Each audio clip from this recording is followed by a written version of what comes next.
आता बातमी पावसाच्या संदर्भातील आहे। नाशिकच्या दिंडोरी तालुक्यातील पश्चिम भागामध्ये पावसाची संततधार सुरू आहे आणि त्यामुळे नदी नाले ओसंडून वाहू लागले। तर तालुक्यामधील 6ही धरणाची पाणी पातळी झपाट्याने वाढू लागली आहे।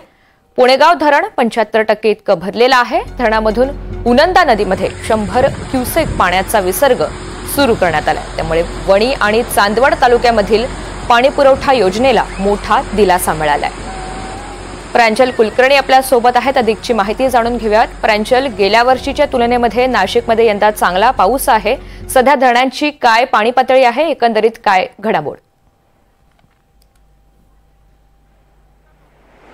ऋतुजा, आपण बघितलं तर गेल्या काही दिवसांपासून दमदार असा पाऊस करता नाशिकमध्ये कोसळतोय आणि यामुळे ज्या प्रमाणे तर नद्या नाले हे दुथडी भरून वाहत आहेत। यासोबतच आपण समोरील ही जर गोदावरी नदीची दृश्य बघितली पंचवटी परिसरातील, तर गोदावरी नदीच्या पाणी पातळीमध्ये देखील मोठी वाढ झालेली आहे। पूर परिस्थिती निर्माण झालेली आहे, कारण गंगापूर धरणाच्या पाणलोट क्षेत्रामध्ये जोरदार बॅटिंग करता पावसाची सुरू आहे। त्यामुळे विसर्गामध्ये देखील टप्प्याटप्प्याने वाढ ही केली जाते। सध्या जवळपास 6000 क्युसेकने पाणी जे आहे ते गोदावरी नदी पात्रात झेपावत आहे आणि यामुळे आपण समोर जर बघितलं तर दुतोंड्या मारुतीच्या छातीपर्यंत पाणी आलेलं आहे।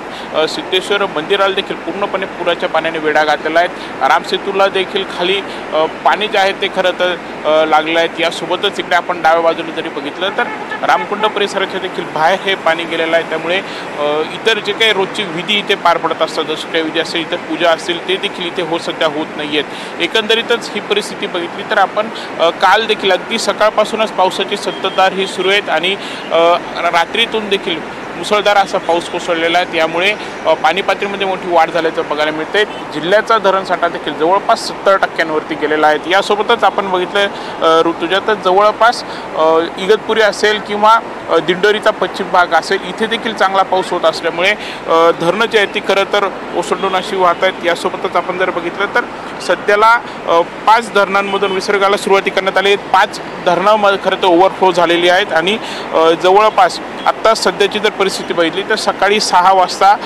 13 धरणांमधून, ज्यामध्ये दारणा धरणातून 13,160 क्युसेक्स, गंगापूर धरणातून जवळपास 5,500 क्युसेक्स पाणी जे आहे ते सोडलं जात आहे। एकंदरीतच यामुळे नांदूर-मंतेश्वर बंधाऱ्यातून सध्याला 39,172 इतका पाणी जे आहे ते जायकवाडी धरणाकडे जाऊन पोहोचतोय। त्यामुळे मराठवाड्याला देखील मोठा दिलासा हा मिळालेला आहे।